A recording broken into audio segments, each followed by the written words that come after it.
মাননীয় অধ্যক্ষ মহোদয়, পলাশবাৰী সমষ্টিৰ মাননীয় বিধায়ক হেমাংগ ঠাকুৰীয়া ডাঙৰীয়াই আজি এই মেম্বাৰ্ছ আৱাৰত তেখেতৰ সমষ্টিটোৰ শৈক্ষিক সমস্যাসমূহ দাঙি ধৰিছে। মই তেখেতক ধন্যবাদ জনাইছোঁ। সদনক তেখেতৰ সমষ্টিৰ এই শৈক্ষিক সমস্যাসমূহ ইয়াতে দাঙি ধৰাৰ কাৰণে সাধাৰণতে চাবলৈ গ'লে যিখিনি তেখেতৰ বক্তব্য শুনাৰ পাছত আৰু তেখেতে লিখিত ৰূপতো দিছে, সামগ্ৰিকভাৱে চাবলৈ গ'লে এই গোটেই সমস্যাখিনি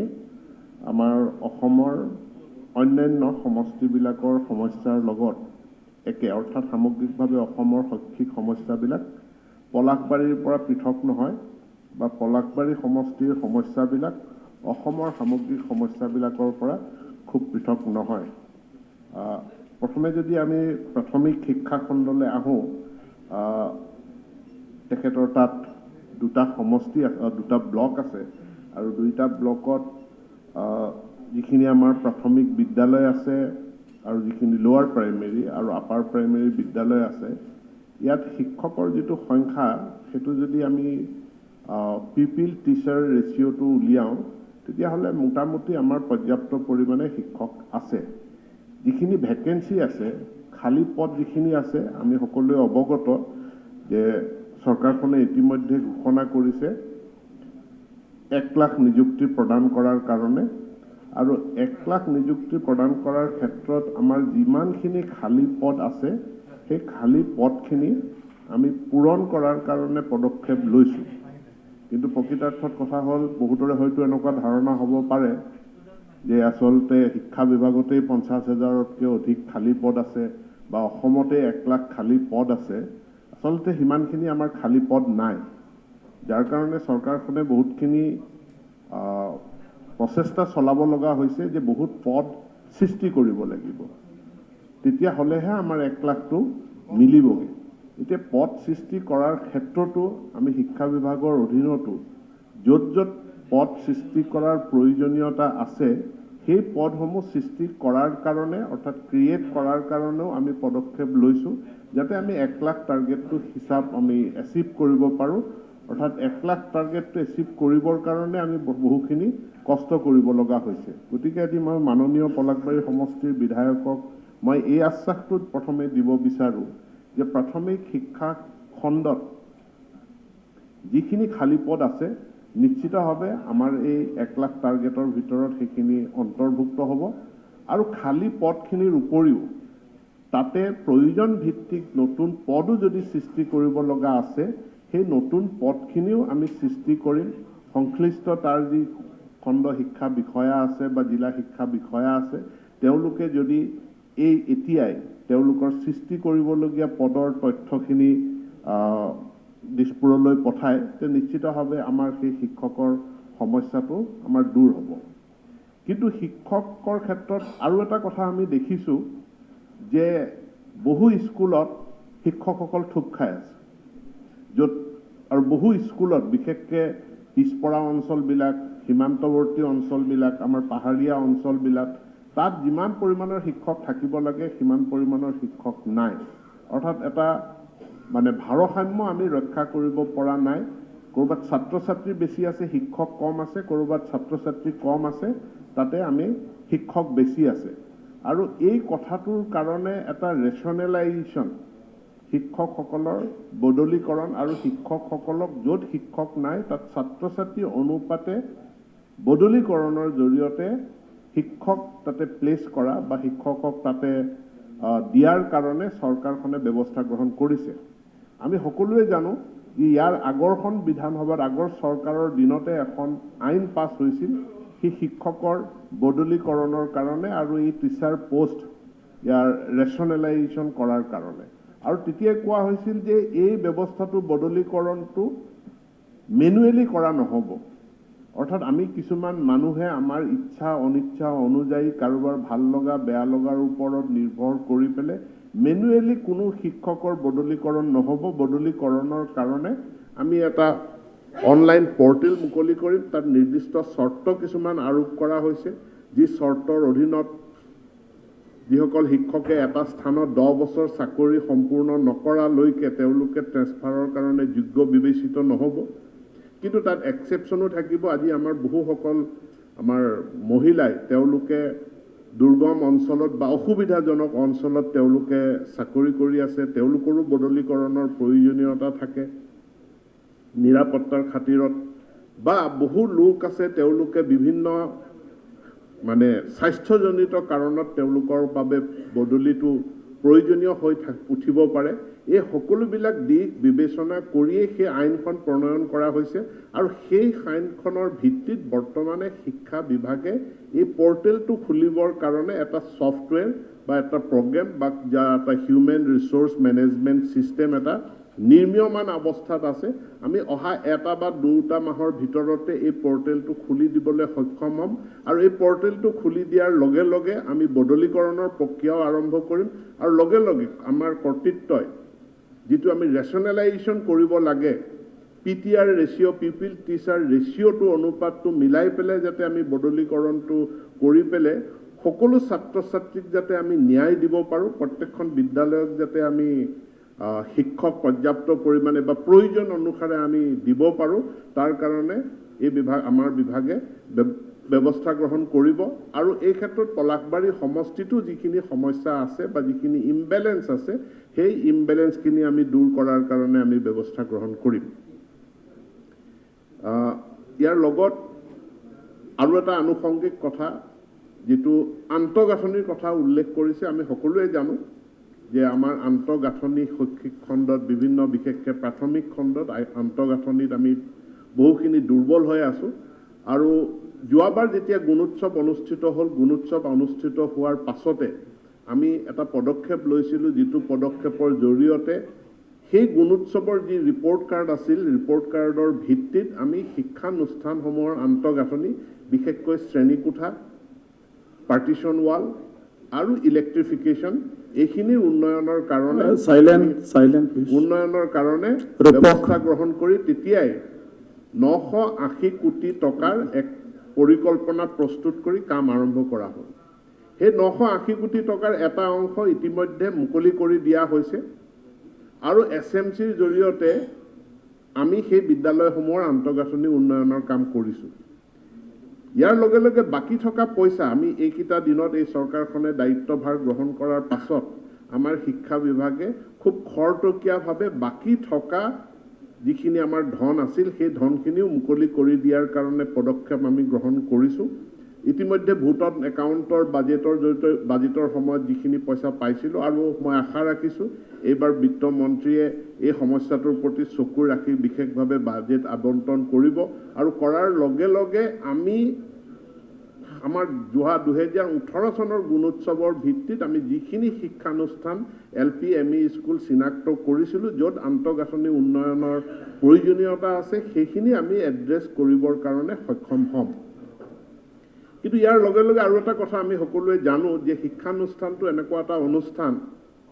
যেটো সম্পূৰ্ণৰূপে শিক্ষা বিভাগৰ অধীনতেই যে ইয়াৰ সমস্ত দায়িত্ব থাকে এনেকুৱা নহয় আমাৰ পঞ্চায়তী ৰাজ যিবিলাক ইনষ্টিটিউচন আছে গাঁও পঞ্চায়তসমূহও বিভিন্ন স্কুলসমূহৰ আন্তঃগাঁথনি উন্নয়নৰ কাৰণে কাম কৰি আহিছে তাৰ কাৰণে মই পঞ্চায়ত আৰু গ্ৰামোন্নয়ন বিভাগক মই ধন্যবাদ জনাইছো আমাৰ বিধায়কসকলে টিএনডি ডিপাৰ্টমেন্টৰ অধীনত আমি যি বিধায়ক পুঁজি পাওঁ বিধায়ক পুঁজিৰ অধীনতো আমি এই প্ৰাথমিক খণ্ডৰ বা শিক্ষানুষ্ঠানসমূহৰ উন্নয়নৰ কাৰণে বিভিন্ন আঁচনি ৰূপায়ণ কৰি আহিছো আনকি আনটাইড ফাণ্ডৰ অধীনতো আমি এই বিদ্যালয়ৰ শিক্ষানুষ্ঠানবিলাকৰ উন্নয়নৰ কাৰণে কাম কৰি আহিছো গতিকে মই বিধায়কসকলকো তাৰ বাবে ধন্যবাদ জনাইছো মই মুখ্যমন্ত্ৰীকো ধন্যবাদ জনাইছো আনটাইড ফাণ্ডৰ পৰা শিক্ষানুষ্ঠানসমূহলৈ পুঁজি আবণ্টন দিয়াৰ কাৰণে ইয়াৰ লগতে আমাৰ মাইনৰিটি উন্নয়ন যি বিভাগ আছে মাইনৰিটি উন্নয়ন বিভাগৰ তৰফৰ পৰাও শিক্ষানুষ্ঠানসমূহৰ আন্তঃগাঁথনি উন্নয়নৰ কাৰণে বিভিন্ন আঁচনি ৰূপায়ণ কৰা হয় মই নিজে দায়িত্বত থকা ভয়াম আৰু পিছপৰা শ্ৰেণী কল্যাণ বিভাগৰ অধীনতো এই শিক্ষানুষ্ঠানবিলাকৰ উন্নয়নৰ কাৰণে বিভিন্ন আঁচনি ৰূপায়ণ কৰা হয় অৰ্থাৎ শিক্ষা বিভাগৰ উপৰিও বিভিন্ন বিভাগে শিক্ষানুষ্ঠানৰ আন্তঃগাঁথনি উন্নয়নৰ কাৰণে কাম কৰি আছে আজি পলাশবাৰী সমষ্টিত এটা অংশ বৃহৎ অংশ ৰাভা হাছং অট'নমাছ কাউন্সিলৰ ভিতৰত পৰে যিখিনি দক্ষিণ অঞ্চল মেঘালয়ৰ সীমান্তৱৰ্তী অঞ্চল সেই অঞ্চলবিলাকত শিক্ষা যথেষ্ট পৰিমাণে পিছ পৰি আছে মই কিছুদিন আগত মই ৰাভা হাছং স্বায়ত্তশাসিত পৰিষদৰ কাৰ্যালয়লৈ গৈছিলোঁ আৰু তাত তেওঁলোকৰ পৰিষদখনক মই বিশেষভাৱে অনুৰোধ জনাইছোঁ তেওঁলোকে যাতে এই সীমান্তৱৰ্তী অঞ্চলৰ শিক্ষানুষ্ঠান বিশেষকৈ প্ৰাথমিক যিখিনি শিক্ষানুষ্ঠান আছে এই শিক্ষানুষ্ঠানখিনিৰ আন্তঃগাঁথনি উন্নয়নৰ কাৰণে বিশেষ আঁচনি গ্ৰহণ কৰে কিন্তু এইটো কৰিবলৈ যাওঁতে panchayat and rural development department minority development department TND department WPTBC department এই বাকি যিবিলাক ডিপাৰ্টমেণ্টে শিক্ষাখণ্ডত পুঁজি বিনিয়োগ কৰে তেওঁলোকলৈ আজি কিছুদিন আগত আমাৰ বিভাগৰ তৰফৰ পৰা এখন চিঠি দিছোঁ সেই চিঠিখনত দুটা কথা আমি উল্লেখ কৰিছোঁ এটা হ'ল যে কোনো ধৰণৰ পৰিকল্পনা নোহোৱাকৈ ভেঞ্চাৰ স্কুলবিলাকত পুঁজি আবণ্টন দিলে আমাৰ পৰিকল্পনা কৰাত কাম কৰাত বিভাগটোৰ কাৰণে অসুবিধা হৈ যায় এনৰোলমেণ্ট শিক্ষা বিভাগৰ আমাৰ যিখিনি নীতি নিয়ম আছে আমি এনৰোলমেণ্টটো নোচোৱাকৈ ছাত্ৰ ছাত্ৰী কিমান আছে এই কথাটো নোচোৱাকৈ বা বদূৰ ভৱিষ্যতে সেই স্কুলখনৰ ভৱিষ্যতটো কি হ'ব সেইটো নোচোৱাকৈ যাতে পঞ্চায়তবিলাকে বিদ্যালয় এখনলৈ অনুদান যাতে নিদিয়ে তো এই অন্যান্য শিক্ষা বিভাগৰ উপৰি বাকী বিভাগসমূহে যেতিয়া বিদ্যালয়ৰ আন্তঃগাঁথনি উন্নয়নৰ পৰিকল্পনা কৰে বা আঁচনি লয় তেওঁলোকক মই অনুৰোধ জনাইছোঁ তেওঁলোকে শিক্ষা বিভাগৰ পৰা এখন NOC নো অবজেকশ্যন চাৰ্টিফিকেট তেওঁলোকে লৈ ল'লে আমাৰ পৰিকল্পনা মতে আমি কাম কৰাৰ কাৰণে আমাৰ সুবিধা হয় ইয়াৰ লগত আপোনালোক সকলোৱে অৱগত যে 2016 চনত শিক্ষা ক্ষেত্ৰ নামৰ এখন আঁচনি আমি গ্ৰহণ কৰিছিলোঁ য'ত একেটা কেম্পাছৰ ভিতৰতে থকা LP ME হাইস্কুল ইত্যাদি স্কুলবিলাকক আমি এখন বিদ্যালয়লৈ আমি এমালগেমেশ্যন কৰিছিলোঁ প্ৰায় 6000 স্কুল এই এমালগেমেশ্যন বা মাৰ্জাৰ প্ৰক্ৰিয়াৰ দ্বাৰা একত্ৰীকৰণ কৰা হ'ল আমাৰ ৰাইট টু এডুকেশ্যন আইনে কৈছে যে প্ৰতি 1 কিলোমিটাৰ ব্যাসাৰ্ধৰ ভিতৰত এখন LP স্কুল 3 কিলোমিটাৰ ব্যাসাৰ্ধৰ ভিতৰত এখন ME স্কুল 5 কিলোমিটাৰ ব্যাসাৰ্ধৰ ভিতৰত এখন হাইস্কুল থাকিব লাগে সেই ৰাইট টু এডুকেশ্যন আইনৰ যিটো নীতি আছে এই নীতিটোকো আমি গ্ৰহণ কৰিছোঁ আৰু গ্ৰহণ কৰি পেলাই আমি এমালগেমেশ্যনৰ উপৰি আমি ওচৰা ওচৰিকৈ থকা দুখন LP স্কুলক বা দুখন ME স্কুলক আমি এখন কৰি পেলাই আমি মাৰ্জ কৰিছোঁ আৰু এই আঁচনিখন শিক্ষা ক্ষেত্ৰৰ আঁচনিখন এতিয়া আমি পুনৰবাৰ আকৌ এবাৰ যেহেতু আমাৰ এটা প্ৰভিন্সিয়েলাইজেশ্যন হৈ গ'ল এই প্ৰভিন্সিয়েলাইজেশ্যনৰ জৰিয়তে আমি যিখিনি উপৰঞ্চি শিক্ষক পালোঁ আৰু যিখিনি বিদ্যালয় তাৰ আওতাৰ ভিতৰলৈ আহিল গতিকে এতিয়া আমি এটা নতুনকৈ পুনৰ এই শিক্ষা ক্ষেত্ৰৰ আঁচনিখন ৰূপায়ণ কৰিবলৈ আগবাঢ়িছোঁ ইয়াতে প্ৰসংগক্ৰমে মই কথাটো এইকাৰণে উল্লেখ কৰিছোঁ যে কঠালগুৰি LP স্কুল আৰু আমগুৰি LP স্কুল ওচৰা ওচৰিকৈ থকা দুখন LP স্কুল এতিয়া কঠালগুৰিত আন্তঃগাঁথনি ভাল কঠালগুৰিত এনৰোলমেণ্টো ভাল এতেকে আমগুৰি LP স্কুলখন কঠালগুৰিৰ লগত সামিল হ'ব এইটোৱে শিক্ষা বিভাগৰ পৰিকল্পনা কিন্তু আমগুৰি LP স্কুলখনৰ আন্তঃগাঁথনি বেয়া আমগুৰি স্কুলখনত এনৰোলমেণ্ট নাই বুলি তাতে পঞ্চায়তে তাত টকা 5 লাখ বিনিয়োগ কৰি দিছে কিন্তু আমি এতিয়া সিদ্ধান্ত ল'ম যে আমি আমগুৰি স্কুলখন নাৰাখোঁ আমগুৰি স্কুলখন কঠালগুৰিৰ লগত আমি একত্ৰীকৰণ কৰিম পঞ্চায়তৰ পইচাকেইটা অথলে যাব বা তাত যদি বিধায়কজনেও যদি তাত 5 লাখ টকা দি দিয়ে তেওঁৰ পুঁজিকেইটাও অথলে যাব কাৰণ সেই স্কুলখন নাথাকে আমাৰ শিক্ষা ক্ষেত্ৰ আঁচনিৰ অধীনত স্কুল দুইখনৰ একত্ৰীকৰণ হ'ব যিহেতু কঠালগুৰি আন্তঃগাঁথনি ভাল যিহেতু কঠালগুৰিত এনৰোলমেণ্ট বেছি আছে এতেকে আমগুৰিৰ স্কুলখন কঠালগুৰিৰ লগত একত্ৰীকৰণ কৰা হ'ব কিন্তু আমগুৰিত কৰা বিনিয়োগটো এতিয়া আমাৰ অথলে যাব এতেকে আমি শিক্ষা বিভাগৰ পৰা এটা NOC আমি ল'বৰ কাৰণে আমি আহ্বান জনাইছোঁ এই একত্ৰীকৰণ প্ৰক্ৰিয়াটোত আৰু এটা কথা আছে যেহেতু মাননীয় বিধায়কগৰাকীয়ে ইয়াতে এটা প্ৰসংগ উত্থাপন কৰিছে যে হাইস্কুলসমূহৰ আপগ্ৰেডেশ্যন হায়াৰ ছেকেণ্ডেৰী বহু স্থানত হায়াৰ ছেকেণ্ডেৰী স্কুল নাই গতিকে হাইস্কুলখন হায়াৰ ছেকেণ্ডেৰীলৈ আপগ্ৰেড কৰিব লাগে আমাৰ এতিয়াৰ যিটো শৈক্ষিক গাঁথনি হ'ব সেই শৈক্ষিক গাঁথনি হ'ব প্ৰাথমিক, সেকেন্ডাৰী আৰু হায়াৰ এডুকেশ্যন, উচ্চ শিক্ষা। প্ৰাথমিকত LP, ME দুইটাকে আমি সামৰি ল'লো। সেকেন্ডাৰীত 9, 10, 11, 12লৈকে আমি সেকেন্ডাৰী কৰিম। এতিয়া আমাৰ হাইস্কুলসমূহ অৱধাৰিতভাৱে সকলো হাইস্কুলেই হায়াৰ সেকেন্ডাৰী স্কুললৈকে ক্লাছ 12লৈকে তেওঁলোকৰ আপগ্ৰেডেশ্যন হ'ব প্ৰক্ৰিয়ামতে। ইয়াত আমাৰ কোনো চিন্তা কৰিবলগীয়া কাৰণ নাই। কিন্তু যিসমূহ stand alone higher secondary school বা ছিনিয়ৰ সেকেন্ডাৰী স্কুল আছে, ক্লাছ 11, 12, আমাৰ অমিয় কুমাৰ দাস ইনষ্টিটিউট তেওঁলোকে এই ক্ষেত্ৰত এটা সমীক্ষাও চলাইছিলে। সমীক্ষা চলাই তেওঁলোকে কৈছে যে class 11, 12 stand alone higher secondary school বা ষ্টেণ্ড এলোন ছিনিয়ৰ সেকেন্ডাৰী যিসমূহ স্কুল আছে, তাত যিসকল শিক্ষকতা কৰি আছে তেওঁলোকৰ ছাৰ্ভিচটো আণ্ডাৰ ইউটিলাইজ হৈ আছে। অৰ্থাৎ তেওঁলোকে মাত্ৰ দুটা ক্লাছ কৰে, দুটা 9 আৰু 11 আৰু 12তে তেওঁলোক ক্লাছ কৰে। এতিয়া যেনেকৈ আমি তলৰ পৰা হাইস্কুলবিলাক হায়াৰ সেকেন্ডাৰীলৈকে আপগ্ৰেড কৰিম, ঠিক একেধৰণে ওপৰৰ পৰা হায়াৰ সেকেন্ডাৰী স্কুলসমূহো আমি নিকটৱৰ্তী ওচৰৰ হাইস্কুলৰ লগত আমি তেওঁলোকক একত্ৰীকৰণ কৰিম। আৰু একত্ৰীকৰণ কৰাৰ পাছত আমাৰ যিসকল পোষ্ট গ্ৰেজুৱেট টিচাৰ আছে হায়াৰ সেকেন্ডাৰী বা ছিনিয়ৰ সেকেন্ডাৰী, তেওঁলোকৰ ছাৰ্ভিচটো আমি ক্লাছ 9 আৰু 10তো আমি পাবলৈ সক্ষম হ'ম। এতেকে স্কুলসমূহৰ আন্তঃগাঁথনি উন্নয়ন কৰাৰ কাৰণে শিক্ষা বিভাগৰ পৰা উপৰিও বাকী যিসমূহ বিভাগে ইয়াত বিভিন্ন ধৰণে আঁচনি গ্ৰহণ কৰি আছে, সেই বিভাগসমূহে শিক্ষা বিভাগৰ লগত এটা সমন্বয় ৰক্ষা কৰিব লাগিব। শিক্ষা বিভাগৰ পৰা এটা NOC তেওঁলোকে গ্ৰহণ কৰিব লাগিব, যাতে আমাৰ যিখন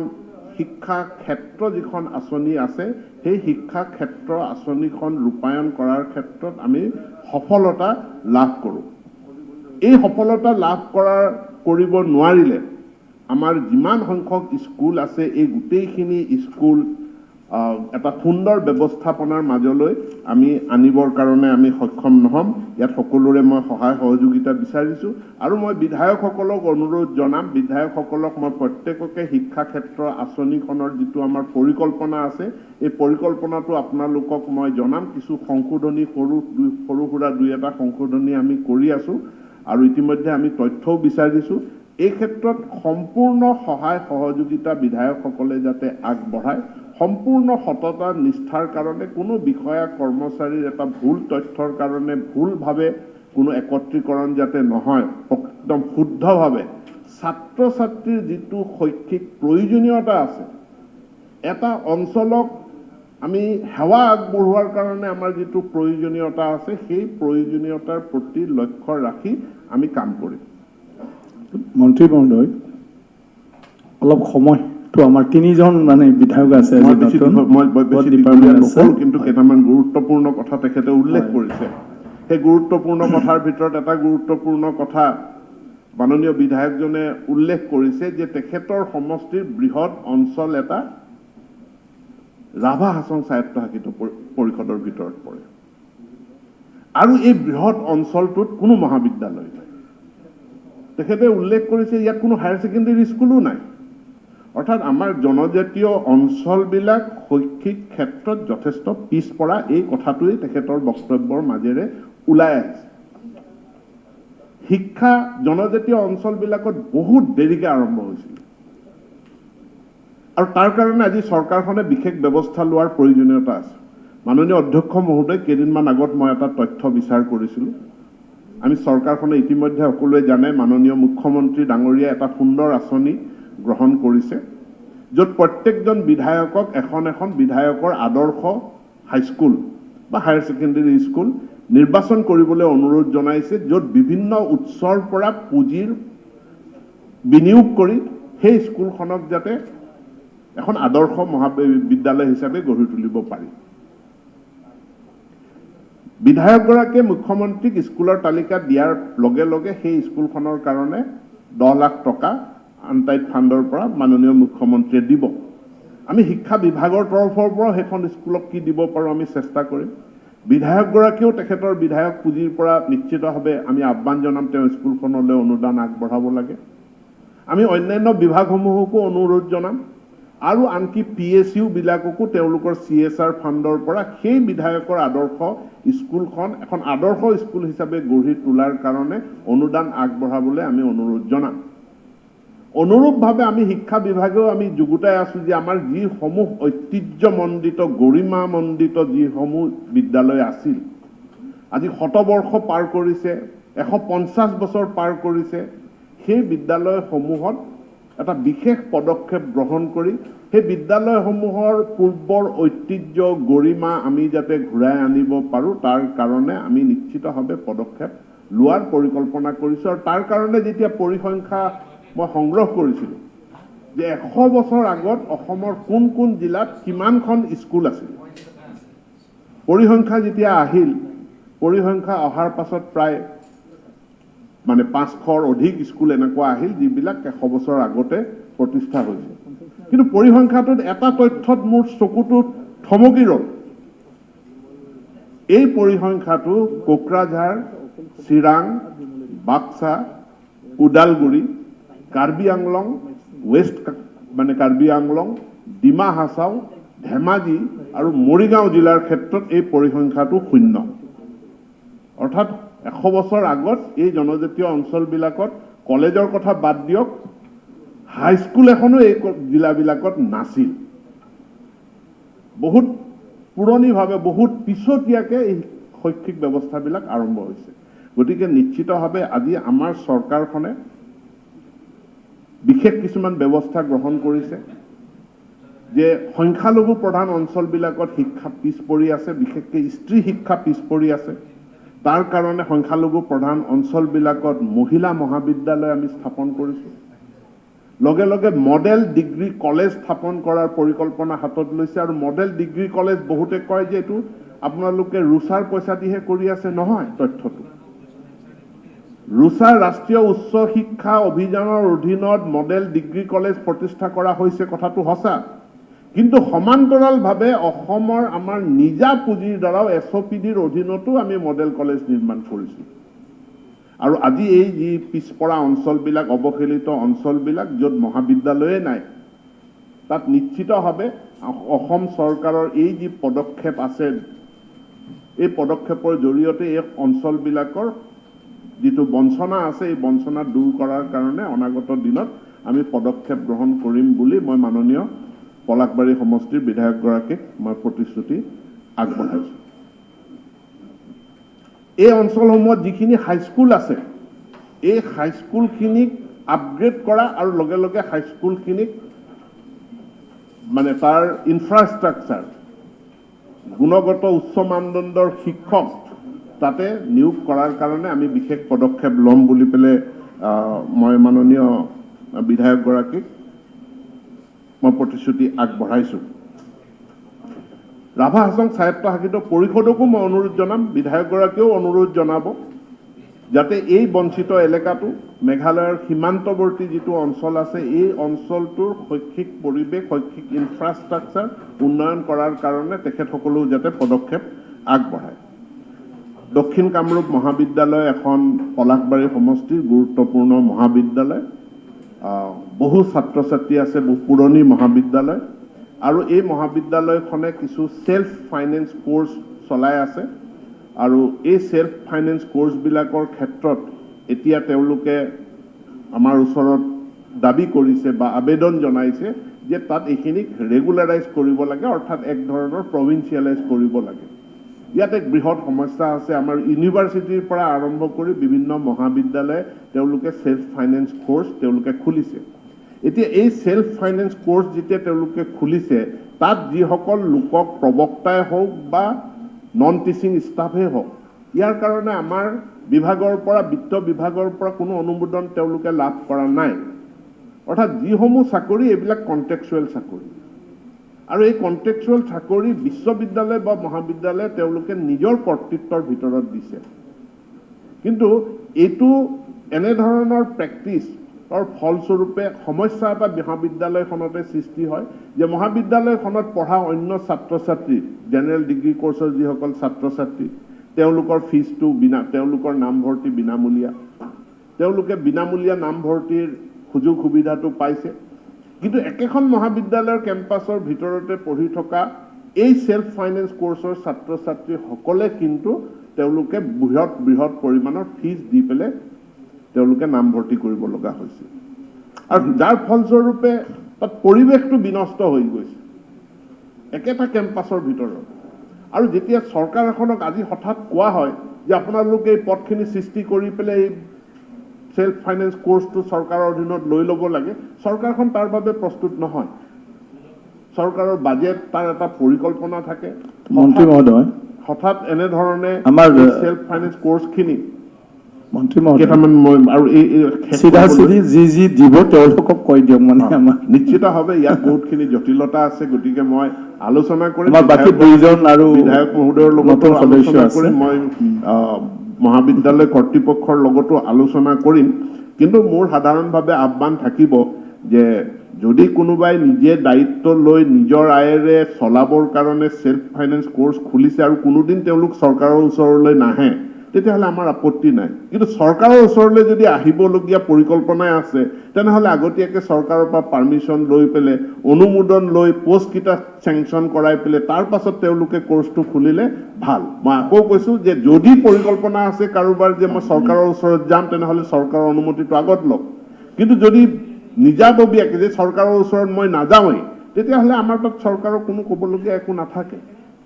তো এই কথাখিনিত মই আপোনালোকক এটা স্পষ্ট কৰি দিলোঁ আৰু নিশ্চিতভাৱে গুৱাহাটীৰ গাতে লাগি থকা পলাশবাৰী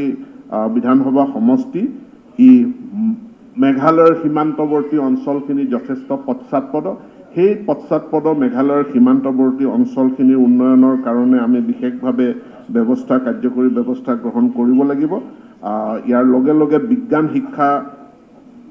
উন্নয়নৰ কাৰণেও আমি বিশেষ ব্যৱস্থা গ্ৰহণ কৰিব লাগিব আৰু ইতিমধ্যে আমি